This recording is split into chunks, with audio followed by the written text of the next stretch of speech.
Boa noite, igreja. A graça e a paz do nosso Senhor Jesus.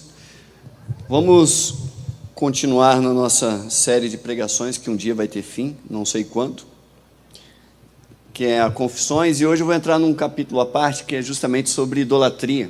E eu vou falar um bom tema aí, umas 5 pregações ou 4, veremos, sobre idolatria. E hoje, mais especificamente, sobre a idolatria na questão do temor social, a forma como você se relaciona com as pessoas.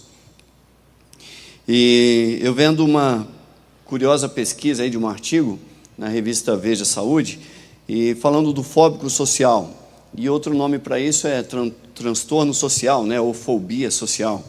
E a matéria qualificava justamente esse tipo de coisa como algo ruim, que é o medo excessivo de não se adequar às expectativas alheias dos outros, do ambiente onde está.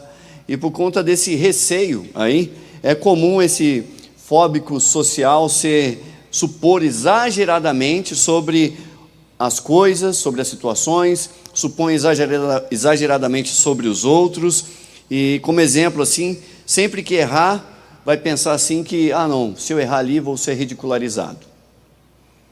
E eu disse logo na parte da manhã que isso aqui é diferente do corajoso Tomé, que de todos os discípulos foi lá, eu levanto a mão aqui, eu não entendo, eu sou contra, não compreendo dessa forma. De repente, no meio de Tomé ali, o cara que tem um medo social falou, eu vou ficar quieto na minha, eu não entendi, mas vou esperar alguém perguntar. Ele não, ele teve coragem, ele falou, eu só acredito vendo. Deve ter tido outros lá no meio que falam, eu vou ficar quieto, não vou falar nada. E esse é diferente, esse cara ele espera as coisas, ele está sempre com medo de ser um ridículo. E os sintomas psicológicos aqui dessa fobia social, o artigo coloca como 4, né? Que é a timidez extrema, a fuga de situações, o medo de julgamento e a projeção irreal sobre as coisas. A primeira é a timidez extrema que a pessoa tem, que é ter grandes dificuldades até mesmo de trocar olhares, e isso já é um cumprimento, a forma de cumprimentar já é um indicativo. A timidez em si, o artigo diz que não é um problema, mas ter dificuldade com as interações sociais é que é o preocupante. Eu estou lendo o artigo, eu não estou dizendo o que eu penso ainda, o que a palavra revela sobre a questão. Segundo ponto é a fuga das situações. Um exemplo frequente é, às vezes, a pessoa participar de um trabalho de equipe, mas aí, no dia da apresentação, ele foge. Ou a pessoa que tem a fobia social se empenha em evitar o contato público quando ele é desafiado. Ou medo até mesmo de julgamento, a visão que tem de si mesmo, geralmente é negativa, provocando o medo intenso de não atender às normas do ambiente ou às expectativas dos outros. E, por fim, uma projeção irreal que eles colocaram. Devido a essa apreensão, é comum que essas pessoas façam suposições extremas ali, acreditando que sempre irão falhar ou até mesmo acabar sendo ridicularizadas quando expostas. Enfim, o entendimento da vida aqui, pelo que eu vi por esse artigo, está firmado na autopercepção do que ela pensa de si mesma, do que ela pensa a respeito das coisas, e não num discernimento do alto, do que Deus pensa, do que Deus quer, do que Deus realmente, como Ele percebe as coisas. Isso normalmente começa a dar numa coisa ruim, biblicamente falando. Perfeito? Ninguém é perfeito. Talvez durante essa exposição alguns serão confrontados, falando, eu tenho isso. Deus é misericordioso. Estamos sendo salvos pela graça. Ninguém aqui é perfeito, tá bom? Então é pela graça, é no ato de Jesus Cristo que vamos ser salvos.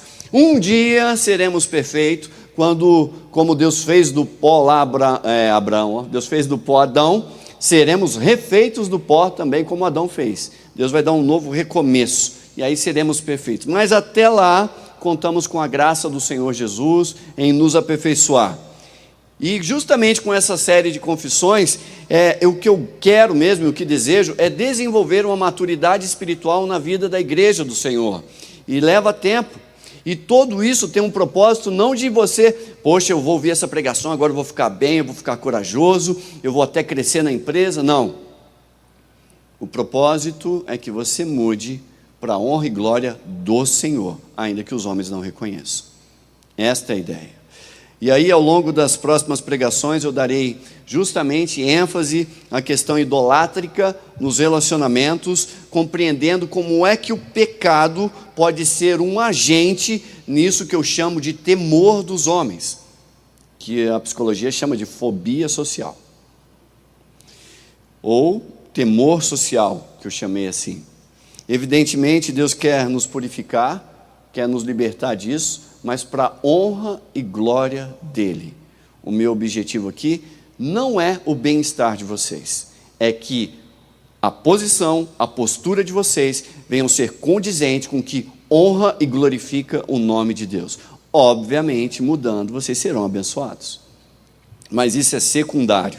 Então eu vou dar ênfase à questão da idolatria nos relacionamentos e compreendendo como o pecado pode ser um dos geradores nessa situação aí de temor dos homens ou temor social.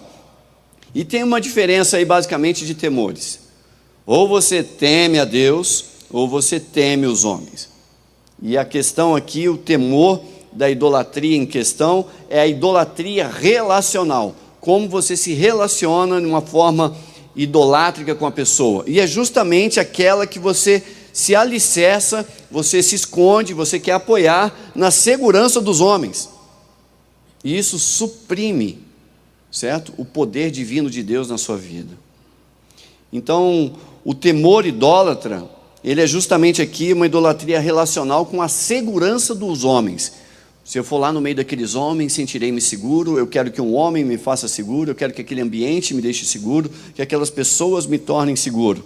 E quando você coloca a sua segurança, seja presente, seja ela futura, seu conhecimento ou seu reconhecimento, ou você coloca o seu conforto, o seu consolo na dependência da mão de pessoas e não de Deus, isto é uma forma de idolatria.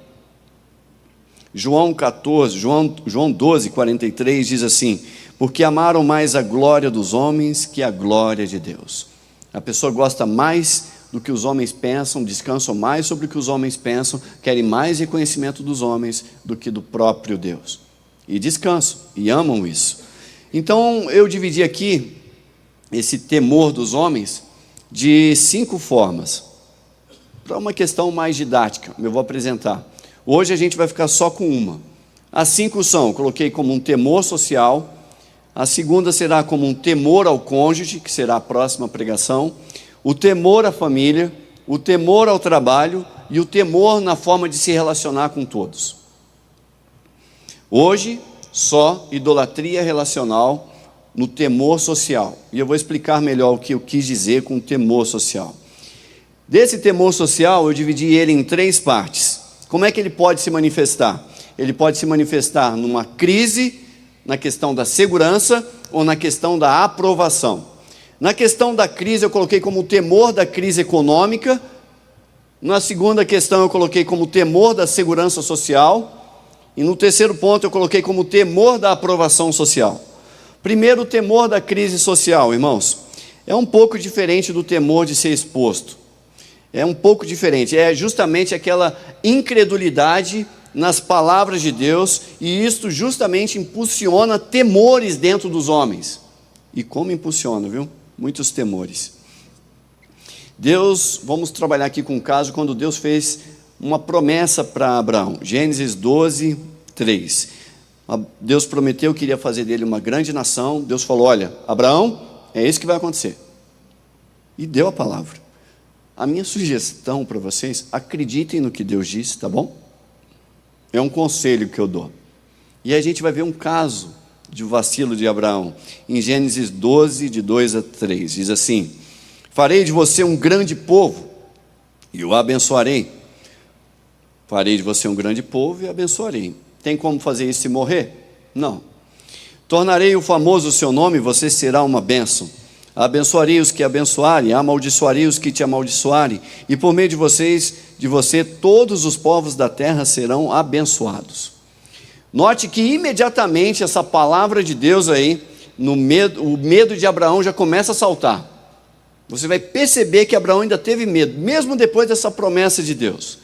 Isso é falta de acreditar no que Deus diz. Isto é incredulidade. E foi justamente o medo da fome. Ele teve medo de passar fome. A questão do temor da crise econômica social que eu falei aqui, exerceu tamanha pressão em Abraão, que ele vai lá e sucumbe àquele medo de passar fome.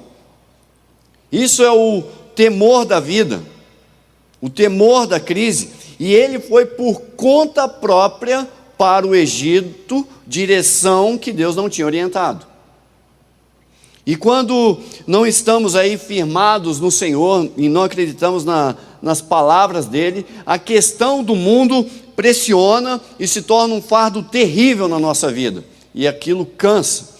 Eu não estou dizendo que é incorreto você planejar, é correto planejar. Planeje a sua vida, não tem problema nenhum em você fazer planejamento. Contudo, sempre coloque os seus planos, formule eles e coloque debaixo do Senhor, com referência a Deus. Quando a gente vai para Provérbios 16, de 1 a 5, o sábio diz assim: ao homem pertencem os planos do coração, mas do Senhor vem a resposta da língua. Todos os caminhos do homem lhe parecem puros, mas o Senhor avalia o espírito. 3. Consagre ao Senhor tudo o que você faz, e os seus planos serão bem-sucedidos. O Senhor faz tudo com um propósito, até os ímpios para o dia do castigo. O Senhor detesta os orgulhosos de coração, sem dúvida serão punidos. Agora, descansar sobre a segurança do seu planejamento, poxa, está tudo calculado, vai dar certo. Isto é um plano de soberba. É confiar em si, é confiar no seu planejamento. Quando você vê Tiago falando a respeito desses planos, Tiago 4, de 13 a 16, eu vou ler isso meio que contextualizando para vocês, para entenderem melhor. Diz assim: ouçam agora, vocês que dizem, e aí vou contextualizar. Primeira coisa, o quando, né?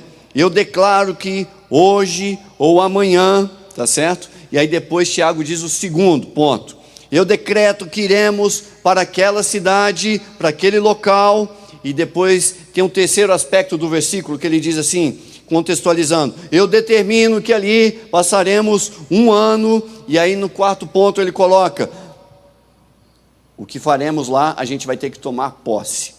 Ele diz: faremos negócio. E no final ele ainda declara, com toda humildade soberba que ele tem, né? O resultado: eu profetizo que ganharemos dinheiro. Então, mais ou menos isso. Então, quando o versículo diz: ouçam agora, hoje e amanhã iremos com esta cidade ou aquela cidade, passaremos ali 1 ano e faremos negócio e ganharemos dinheiro, Tiago está justamente reprovando essa questão. Eu não estou dizendo que das profecias, porque as profecias Deus revela o plano dele, e nesse texto aqui são homens planejando soberbamente sobre si, com positivismos, com decretações, e com paz descansam, mas eles não descansam sobre o crer em Deus, eles descansam no seu planejamento, e descansam ali de 5 formas, como eu coloquei. Eles planejam o quando, o onde, por quanto tempo, o que fará e ainda o resultado. E o versículo 14 ainda continua, Tiago dizendo: vocês nem sabem o que lhes acontecerá amanhã? O que é a sua vida? Vocês são como neblina que aparece por pouco tempo e depois dissipa. No 15, ao invés disso, deveriam dizer: se o Senhor quiser, viveremos, faremos isto ou aquilo. Agora, porém, vocês se vangloriam de suas pretensões. Olha que planejamento bom, vai dar certo, estou planejando tudo direitinho. E aí no versículo ainda conclui: toda vanglória como essa é maligna, é do tipo má, é diabólica, é do gênero do mal. Então, quem de fato cuida, o crente tem que perceber que é o Senhor. Pode planejar, mas o sucesso do plano vem do Senhor. Jó, no capítulo 1, no versículo 30, no Jó 38, no versículo 1 e no versículo 41. Então o Senhor respondeu a Jó no meio da tempestade e disse: Quem dá alimento aos corvos quando seus filhotes chamam a Deus e vagueiam por falta de comida? É o Senhor quem cuida. Há planos que eu faço, irmãos, que eu percebo olhando para trás assim, que eu falei, puxa vida, eu poderia ter feito diferente. Mas não foi maligno, foi o melhor que eu sabia. E Deus sabe que foi um erro honesto. Eu não estava querendo passar por cima do Senhor. E o Senhor misericordiosamente foi lá e corrigiu aquilo, ainda fez prosperar. Outros têm que ser tomado uma decisão e eu nem sei o que fazer, mas eu sei que tem que decidir. Eu falo, Senhor, eu não sei, eu só sei que tem que decidir e eu vou confiando, planejo. Eu não coloco o sucesso da questão na minha capacidade de planejamento ou decisão. Eu confio no que o Senhor vai fazer com o que eu planejei. E ainda o Senhor Jesus reforça isso em Mateus 10, 29, quando ele diz lá no texto, não se vendem 2 pardais por uma moedinha, contudo nenhum deles cai no chão sem consentimento do Pai de vocês. Deus tem um controle absoluto sobre tudo, até do pardal, quanto mais da vida dos seus filhos. Nada foge ao controle. Deus controla a situação dos animais e certamente cuidará da situação de vocês. Então, terminado esse temor aqui, que é o da crise econômica e social, eu vou passar para o segundo temor, que é o temor da segurança social. E aí, continuando no caso de Abraão, ele foi chegando no Egito e já tinha errado uma vez, pela segunda vez ele erra da mesma forma. E fica constatado aqui o medo que ele tinha, que aí agora eu chamei de temor da segurança social. Segurança, que todo mundo gosta de segurança, é ou não é? Coloca um cachorro para vigiar, bom se tivesse mais policiamento, uma câmera aqui, outra câmera ali. E aí ele coloca esse medo de Abraão, desse temor da segurança da vida dele, salta aqui, diante do medo do governador daquela região. Alguém que era bem menor do que o último faraó, onde ele tinha errado do mesmo jeito. E era mais um desafio que Deus estava colocando na vida de Abraão, para fazê-lo ter coragem ali. E justamente o temor dos homens na questão da segurança social se repete novamente na vida de Abraão. Isso a gente vê em Gênesis 12, de 11 a 13. E aí diz assim, quando estava chegando ao Egito, disse a Sarai, sua mulher, bem sei que você é bonita. Quando os egípcios a virem, dirão, esta é a mulher dele, e me matarão, mas deixarão você vivo. Aí ele já culpa a beleza da esposa, né? Você é bonita demais, isso vai dar um problema para mim. E aí no versículo 13, ele planeja, dá o jeito dele, vou planejar um jeito de, se isso acontecer, eu vou ficar vivo. Infelizmente você é muito bonita e vai dar problema isso. E aí o que acontece? Diga que é minha irmã para que me tratem bem por amor a você, e a minha vida seja poupada por sua causa. Aí você vê um Abraão que, segundo os seus temores, calcula que a sua vida seria poupada por meio da sua estratégia, por meio do seu planejamento, e deixando ali de forma secundária a promessa de Deus. E Deus com isso? Não, a questão é que vão me matar. Ele esquece da promessa de Deus, do que iria acontecer a ele. Isso aqui é justamente, na sua forma absoluta, o temor do homem se manifestando na questão da insegurança social. Ele estava com medo de morrer. E o medo de Abraão era justamente da ameaça física. E isso aqui é a incredulidade nas palavras de Deus, do que Deus já tinha prometido, e essa incredulidade o fez se sentir vulnerável e sem proteção. E assim ele, não confiando na palavra do Senhor, confiou no seu planejamento, que era a sua autoproteção, que era a sua segurança social, a sua segurança, a sua autoproteção. E nesse sentido Abraão temeu, e teve medo, e teve receio, e teve pavor, mais dos homens do que de Deus, do que do Senhor. Os homens cresceram ali, esse temor dos homens teve a expressão na sua forma de sentir-se na segurança social ali do ambiente, fazendo com que aqueles egípcios ali se tornarem muito maior do que o próprio Deus que criou tudo. É bizarro, mas a gente cai nessa. E quando você olha para Lucas 12, 4, o Senhor diz: eu lhes digo, meus amigos, Jesus falando, não tenham medo dos que matam o corpo e depois nada mais podem fazer. É sobre este versículo que a igreja perseguida hoje prospera. Pessoas são violentadas, massacradas para pregar o evangelho. E violentadas, entendo do jeito que quiser, tanto homem quanto mulher. E continuam pregando, assumem a dor e ainda dizem a si mesmo: olha, vale a pena. Depois que vocês lerem a biografia do homem do céu, vocês vão entender melhor o que eu estou dizendo.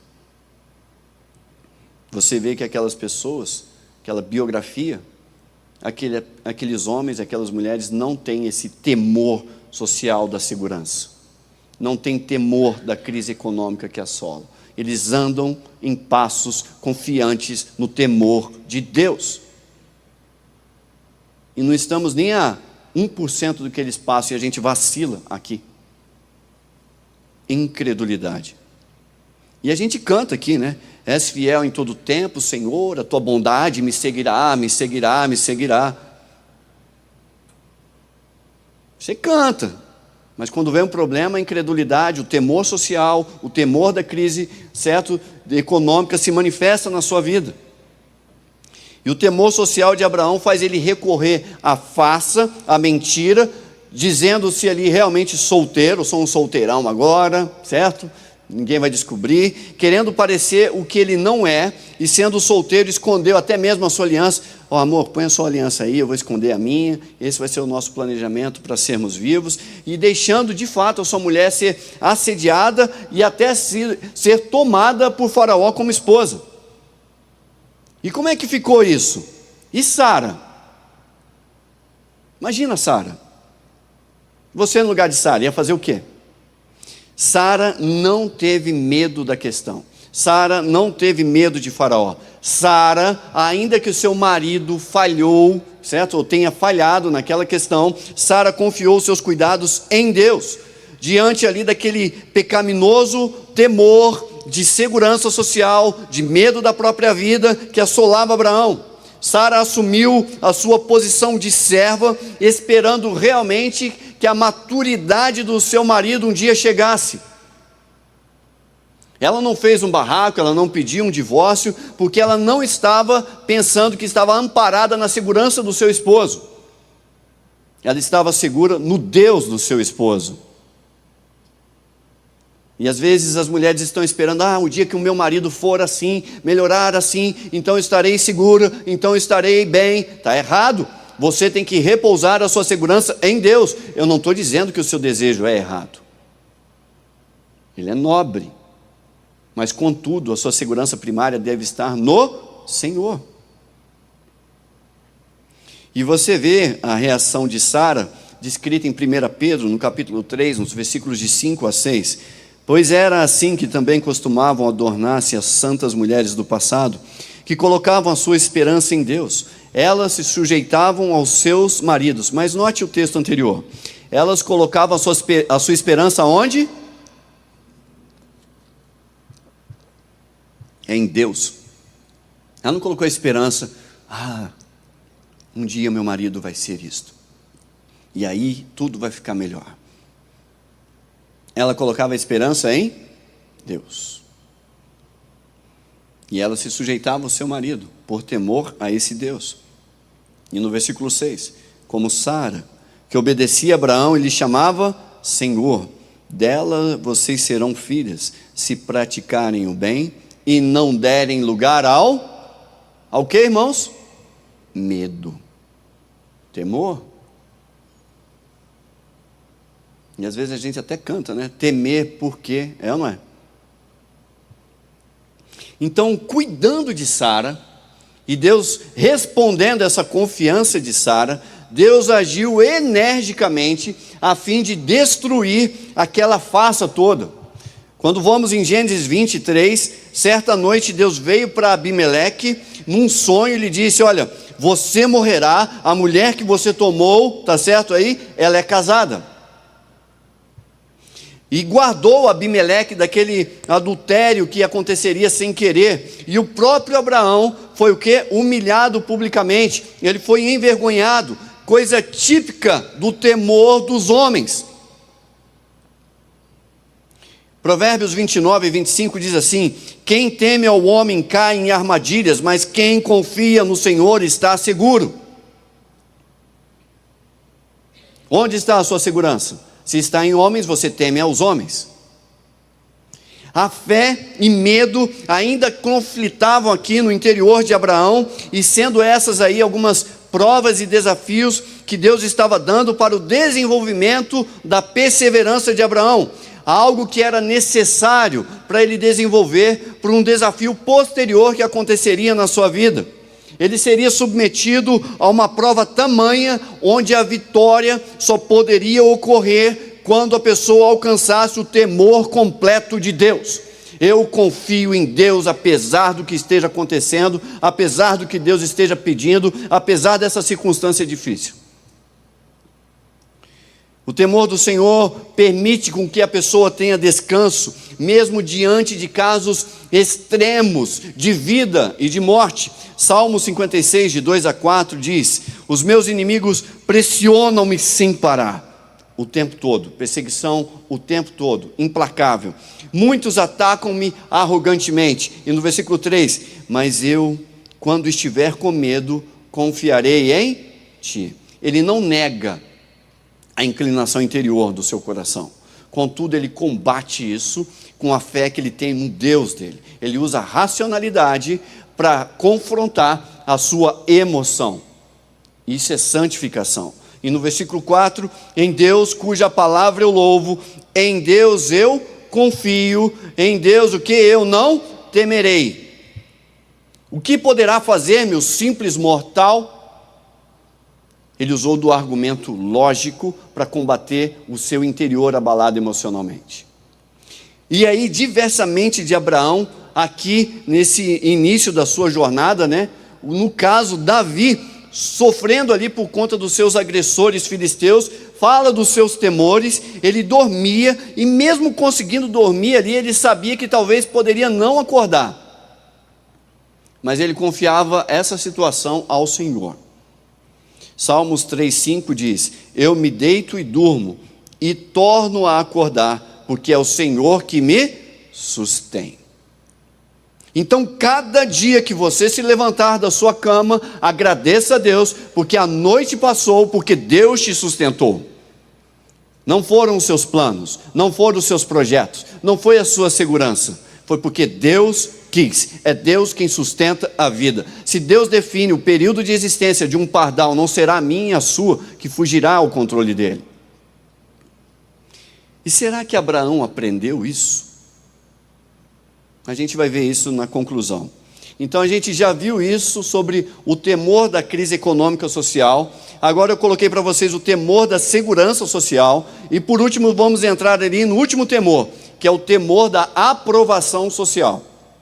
Esse temor da aprovação social, a gente já viu ali como é que é. O de Abraão tinha um medo da segurança, mas agora a gente vai ver essa questão do aspecto de segurança, do medo a gente viu de que alguém podia matá-lo, mas agora eu quero ver daquele da aprovação. Esse temor dos homens tem expressão no sentido de: e se alguém me envergonhar, como é que vai ser? E se eu fizer uma pergunta vergonhosa? É esse temor aí, diferente daquele de Abraão, que teve medo de ser morto, medo da crise econômica. E aí é justamente esse temor da exposição, que é o temor dos homens, a questão do medo da aprovação social. Esse temor dos homens relativo à aprovação social, ele é conhecido hoje muito naturalmente por: eu sou tímido. Eu vou mostrar como tem um pecado por trás disso. Irmãos, calma, Deus leva tempo, Deus vai santificando, tá bom? Eu também já fui tímido, e muito tímido. Mas não quero que se torne um sem vergonha também, certo? Tudo tem um equilíbrio ali. O temor dos homens relativo à aprovação social, conhecido como timidez, já foi esquecido como pecado. Hoje é até colocado como virtude. Não, use essa fraqueza para... Que fraqueza, irmãos? Vamos acabar com esse pecado para a honra e glória do Senhor. Ah, pastor, ainda eu estou nesse processo. Ótimo, leva tempo até que Deus cure isso. E não é por conta disso que você vai perder a sua salvação.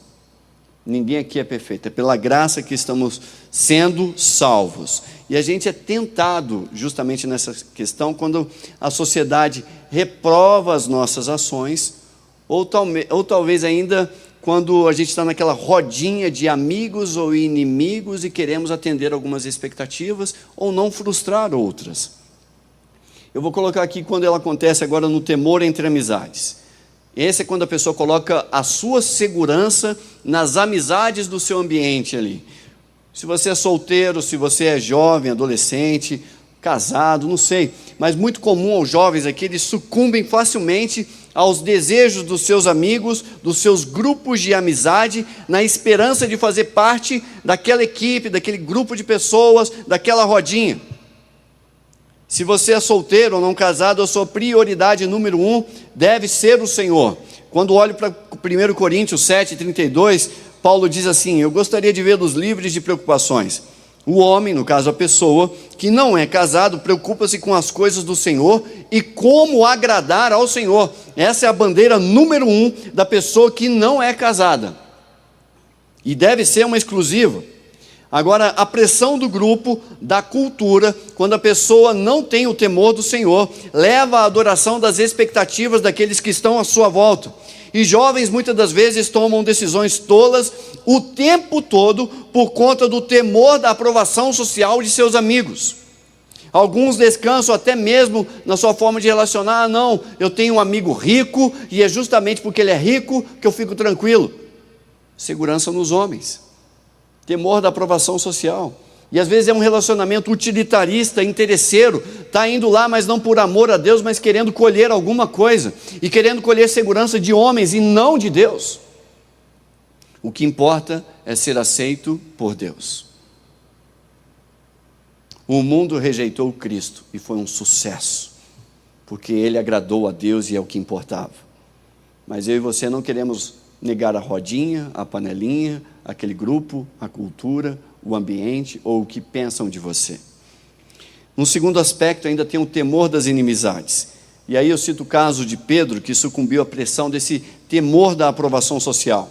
E levou ele justamente a negar algumas verdades que Deus já tinha mostrado para ele, e ele não queria desagradar os homens. Quando o desafiado aqui, Pedro deveria manifestar a identidade de Cristo. Em Mateus 26, 73 a 74, quando Jesus foi crucificado, pouco tempo depois, que estava acontecendo aquilo, antes da crucificação, os que estavam ali por ali chegaram a Pedro e disseram: certamente você é um deles, você é crente, o seu modo de falar o denuncia. Estou vendo aí na sua cara que você é crente, o jeito que você fala. Aí no versículo 74, olha a pressão e da falta adequada do temor de Deus na vida da pessoa. O que ela faz? Aí ele começou a se amaldiçoar e a jurar, quem sabe até de pé junto, como o pessoal fala: não conheço esse homem. Então, diante ali dos inimigos, Pedro disse: olha, eu juro que não conheço esse homem. E mais ou menos como se fosse assim: que Deus me castigue se eu não estiver dizendo a verdade agora. E ainda pediu que Deus me amaldiçoe se eu não estiver falando aqui, se isso que eu estou falando não é verdade. Olha o nível da mentira de Pedro, por conta do medo dos inimigos, por conta do temor dos homens. Concluindo, irmãos, uma vida que gira em torno aí da validação do que os outros pensam de você, o que chamo aqui de temor dos homens, que você está sempre querendo ser o super agradável ou nunca desagradar, de uma forma ou de outra, isso vai acabar sempre frustrando as suas expectativas e vai acabar gerando temores na sua vida. Seja um temor da crise econômica social, seja o temor da segurança social, ou até mesmo o temor da aprovação social. Gera temores. Seja para, não, eu não quero prejudicar o que julgam de mim. Aquele fulano acha que eu sou inteligente, então eu vou ficar quietinho, não vou falar nada para ele não pensar menos que isso. Ou até mesmo, não quero me desviar da insegurança, eu vou ficar muito exposto naquela posição. Quem sabe eu vou fugir das experiências negativas, porque já aconteceu no passado, não quero que aconteça de novo. Ou ainda, não, se eu fizer isso eu vou ficar muito só, eu não quero ficar sozinho. Ou medo de rejeição. Não, e se alguém reprovar o que eu disse e não gostar do que eu falei? Isso é temor dos homens. É considerar mais o que os homens pensam de você do que o próprio Deus. Deus já sabe quem você é. Deus já sabe quais são suas limitações. E o que importa? O que importa é o que Deus sabe. E tem mais. Deus te ama assim. E quer mudar isso na sua vida. E temer por quê? Temer por quê? O que importa é o que Deus pensa. E o que Deus pensa, em Hebreus 13:5, a palavra diz, na parte B do versículo, porque Deus mesmo disse, nunca o deixarei e nunca o abandonarei. Você não está só. Deuteronômio 31:6 diz, sejam fortes e corajosos. O oposto disso, não tenham medo. Não fiquem apavorados por causa deles, porque o Senhor, o seu Deus, vai com vocês, nunca os deixará, nunca os abandonará. Temer por quê? O temor dos homens pode invalidar, irmãos, uma geração inteira. Números 13, 28 a 31, 32 diz, mas o povo que lá vive, ali, antes de entrar na terra prometida, na bênção que Deus tinha prometido, no que Deus já tinha falado para eles. Olha, lá o povo que vive é poderoso, e as cidades são fortificadas e muito grandes. Também vimos os descendentes de Enaque, mas os homens que tinham ido com ele disseram, não podemos atacar aquele povo, é mais forte do que nós. É mais forte, é mais inteligente, é mais corajoso, não é tão tímido, sabe falar, está acostumado. E aí no versículo 32, espalharam entre os israelitas um relatório negativo acerca daquela terra, e disseram, a terra para a qual fomos em missão de reconhecimento, devora o que nela vivem, os que nela vivem, todos os que vimos são de grande estatura. E por causa do temor social dos homens, essas pessoas desobedeceram a Deus, e foram classificadas como rebelde pela incredulidade da presença de Deus com eles constantemente. Números 14:9 diz assim, Moisés advertindo ele, somente não sejam rebeldes contra o Senhor. Rebelde? E o que ele definiu como rebelde? Não tenham medo do povo da terra, porque nós os devoraremos, como se fossem pão. Aqui eu acho que não foi Moisés, acho que foi Josué, depois a gente vê, depois vocês tiram aí a dúvida. A proteção deles se foi, mas o Senhor está conosco, não tenham medo deles. E temeram mais aqui a homens da terra do que o próprio Deus, que abriu o mar. Não é insano isso? Rapaz, Deus abriu o mar, mas eu tenho medo mesmo daquele povo. Temos que confiar mais no Senhor, temer mais homens é uma incredulidade em Deus. E cantamos aqui, rompendo em fé. E o que Deus quer é que vocês rompam em fé e acreditem nele, parem de rebeldia e dessa idolatria de temer a homens. Números 14:11 diz, o Senhor disse a Moisés, até quando este povo me tratará com pouco caso? Até quando se recusará a crer em mim, apesar de todos os sinais que realizei entre eles? Irmãos, se vocês observarem hoje, vocês têm um relatório melhor do que o povo sobre o que Deus faz e o que Ele é capaz de fazer. E temer por quê? Aquele povo, não, e eu, que sei mais que eles hoje, com tudo que Jesus já fez, com tudo que está na palavra, com todas as histórias que Deus deixou. É para você ter mais coragem que aquele povo. Tem como se libertar disso, desse temor social, essa forma das pessoas controlarem a sua vida. É descansar que Deus é poderoso e estar com você o tempo todo. João 6,35, Jesus falou: olha, eu sou o pão da vida, aquele que vem a mim nunca terá fome, aquele que crê em mim nunca terá sede. Jesus está falando: eu cuido. Todo pecado, certo? Que Deus sempre coloca e nos confronta, realmente Ele quer nos afligir com problemas para a correção da nossa vida. São aflições que vêm sobre a nossa vida para corrigir a nossa direção, de forma que a gente venha viver para a honra e glória do Senhor. Não é para o seu bem-estar, embora vai cair nisso. E vai levar tempo? Leva tempo. Eu não estou dizendo que você vai sair daqui, pode ser que saia, mas às vezes leva anos para você se recuperar disso.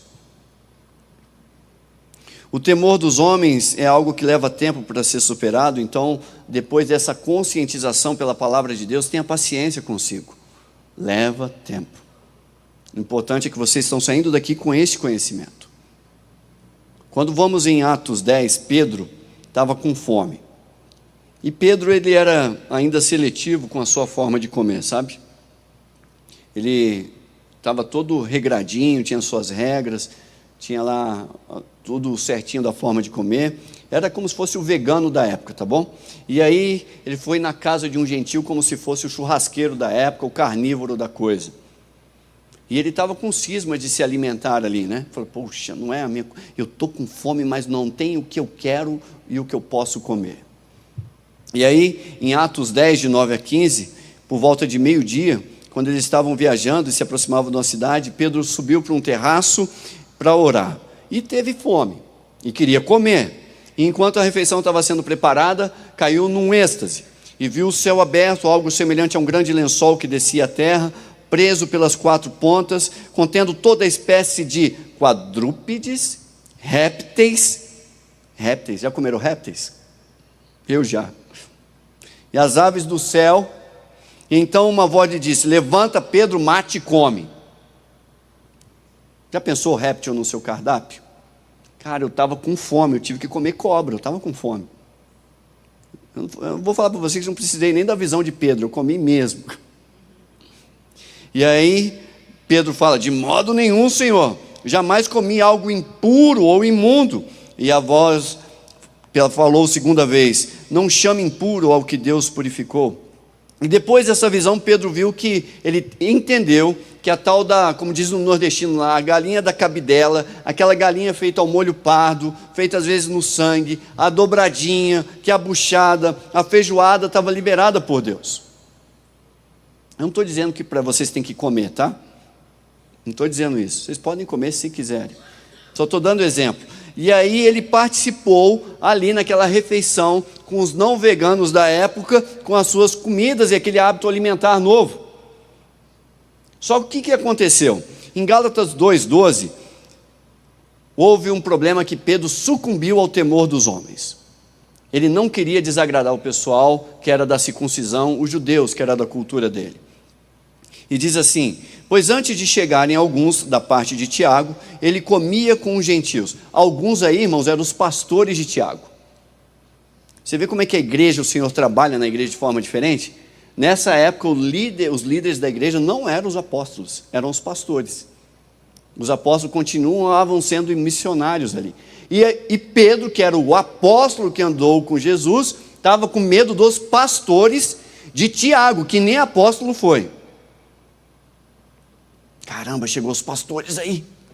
Vou sair daqui, deixa o prato ali no canto. E aí o versículo continua: quando porém eles chegaram, afastou-se e separou-se dos gentios, temendo os que eram da circuncisão. Temendo, ou seja, temendo a Deus ou os que eram da circuncisão? Temendo aos homens. Temor dos homens. O que vão pensar de mim vendo eu comer essa dobradinha, essa feijoada? E aí, quando apareceram perto dele o grupo dos judeus, dos pastores da parte de Tiago, que ainda consideravam erradamente que os alimentos faziam parte do evangelho, ele se afastou dos gentios, e deixando ali o sarapatel à distância, deixando aquela buchada, não estou falando que eu gosto de buchada não, tá bom? Pastor, você falou tudo aquilo, o senhor deve gostar, né? Não, eu não vou comer, algumas coisas eu não vou. E ele se afastou daquilo. Ele deixou ali em cima da mesa aquela picanha suína, deixou a panceta, deixou o bacon. Por quê? Porque estava com temor dos homens. Como é que o pessoal vai sentir aquilo? Vamos pensar o que aqui? Eu, judeu, comendo aquela coisa. O bacon eu gosto, tá, irmãos? Só esclarecendo. O bacon todo dia é pouco. E aí tem mais, olha só o que o temor dos homens fez, não é só se afastar. Meus irmãos, o temor dos homens é uma desgraça. Hipocritamente, levou ele à hipocrisia, ele exigiu dos gentios, que ele estava acabando de comer, para atentar para, olha, não é assim não, indo contra o que ele já tinha aprendido, o que a palavra de Deus já tinha mostrado, o que Deus já tinha revelado a ele. Isso mesmo, aquele Pedro que andou sobre as águas e ainda tinha temor dos homens no seu coração, diante dos inimigos. Não, eu não sou como, não ando com Jesus não. E agora diante dos amigos, e os judeus vão pensar o que de mim? O temor dos homens se manifestando ali. Errou 2 vezes nessa idolatria do temor social, na vontade de ser aceito e reconhecido pelos outros, apesar de saber qual era a vontade de Deus para a vida dele. E nesse caso aqui, já negar Jesus da primeira vez, não foi suficiente para Pedro crescer e amadurecer no temor de Deus. Ainda leva tempo. É isso que eu quero dizer para vocês. E mesmo assim, Jesus amou Pedro, e sabia que mesmo depois de tudo aquilo, Pedro ia errar de novo no temor dos homens. Ele falou assim, cuida da minha igreja, não é assim? Mas ele sabia que Pedro ia errar de novo, agora com medo dos amigos. Leva tempo para a santificação na sua vida. Essa idolatria é tão contagiosa, que contagiou até os que estavam em volta dele. Em Gálatas 2,13, os demais judeus se uniram a ele nessa hipocrisia, de modo que até Barnabé se deixou levar. Contamina. Paulo, não tendo esse mesmo temor dos homens, mais corajoso, não estando sujeito a esse temor social, porque para Paulo importa o que Deus diz, e sem medo de conflitos, de ser agradado ou desagradar, ou medo de problemas, Paulo vai lá e intervém. Quando vamos para Gálatas 11:14, quando porém Pedro vem a Antioquia, enfrentei-o face a face com a sua atitude condenável. Pedro, você está errado aí, meu caro. Isso é hipocrisia. E no versículo 14, quando vi que não estavam andando de acordo com a verdade do evangelho, declarei a Pedro, diante de todos, não foi em particular, já foi diante de todo mundo, você é judeu, mas vive como gentil e não como judeu. Você é judeu, come o bacon, come a dobradinha, eu sei que você anda comendo o sarapatel, a galinha da cabidela. Portanto, como é que você pode obrigar os gentios a viverem como judeus? Você come uma coisa, mas está dizendo que não pode comer? Hipocrisia. Irmãos, só Jesus para nos amar nessa circunstância e modificar e nos dar força e entendimento para vencer a pressão que o mundo exerce na gente. Você sozinho não vai conseguir isso. Você precisa de Jesus na sua vida. Você que é crente aí, há como superar sim o temor dos homens, ainda que leve tempo. Levou tempo na vida de Abraão, levou tempo na vida de Pedro. De Abraão, quando a gente vai para Gênesis 22, de 1-2, diz assim, passado algum tempo, Deus pôs Abraão à prova, dizendo-lhe, Abraão, e ele respondeu, eis-me aqui. No versículo 2, então disse Deus, tome o seu filho, o seu único filho Isaque, a quem você ama, e vá para a região de Moriá, sacrifique-o ali como holocausto num dos montes que lhe indicarei. Prova, sim, para ser vencida, só num temor completo a Deus. Deus já tinha exposto Abraão a 2 tipos de temores lá. 2 situações para treinar ele nisso, a desenvolver o temor e a confiança absoluta em Deus. E Abraão conseguiu. Abraão priorizou o seu temor a Deus a ponto de obedecer, mesmo que isso significasse sacrificar o seu filho. Isso, irmãos, uma coisa é quando você tem a sua vida ameaçada, mas aqueles que são pais, quando a vida do seu filho está ameaçada, é pior ainda. E para obedecer Deus nessa questão? Só o temor absoluto a Deus. Abraão foi além de si e confiou plenamente em Deus. E aí em Gênesis 22:12 diz assim: não toque no rapaz, quando ele ia sacrificar o garoto. E disse o anjo: não lhe faça nada, agora sei que você teme a... Viu? Nos 2 erros anteriores faltava isso aí. E aí Deus falou: pronto, você está pronto, você me teme. Porque não me negou o seu filho, o seu único filho. Você confiou agora na palavra que eu disse lá na ponta. Você teme a Deus. Será que Abraão aprendeu? Sim. Ele era como você e eu, e ele aprendeu. E se Abraão aprendeu, você também pode. Então, temam a Deus. Talvez essa semana vai acontecer algumas circunstâncias que Deus vai expor você para desenvolver o temor a Ele. Não estou profetizando isso não, mas talvez vai acontecer. E aí você será provado no temor da crise social, da segurança da sua vida, da crise econômica, e Deus vai querer saber se você teme. E espero em Deus que um dia a gente ouça o que Abraão ouviu.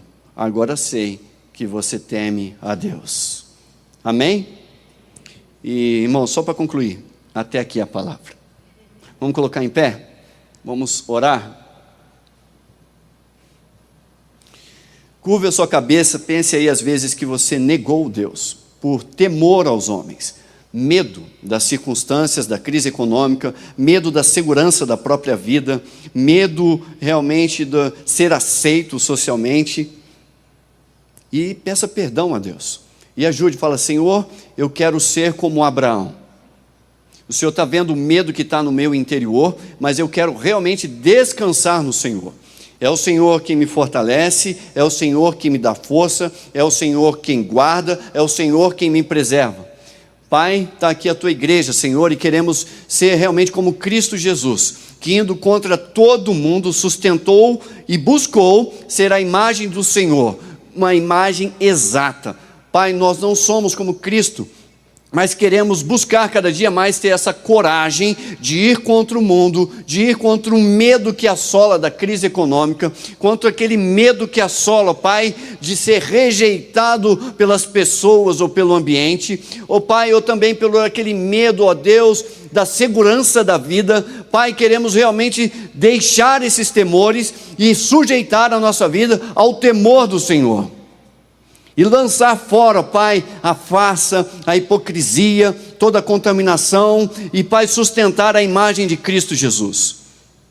Talvez alguns aqui, ó Senhor, estão sendo confrontados por essa palavra. Pai, dê-lhes a graça para ter paciência consigo mesmos, porque eu sei que isso leva tempo. O Senhor é paciente na transformação.